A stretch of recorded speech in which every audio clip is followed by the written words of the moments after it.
Magandang araw mga kapamilya. Magkapet pandasal muna po tayo. Ito po si Father Nono. Mga kapamilya, nung nakaraang buwan po nakapunta ako sa East Timor. Dinalaw ko ang mga misyonero naming pari doon. Nakakaawa po ang kalagayan ng East Timor.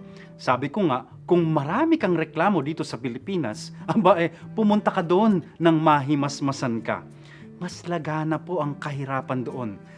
Kamakailan lang kasi sila nakalaya mula sa mga sumakop sa kanilang bansa, kaya talagang parang nagsisimula pa lamang sila.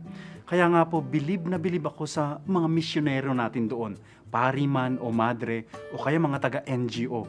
Hirap na hirap sila, subalit tuloy pa rin sa kanilang mga gawain.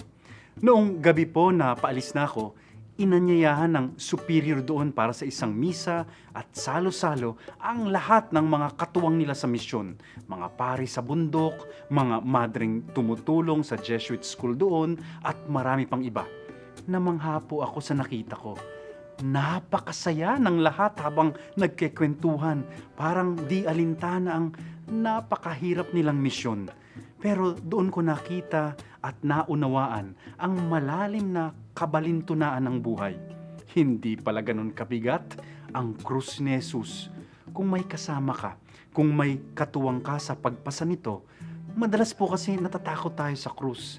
Subalit, totoo pala ang sinasabi ni Jesus.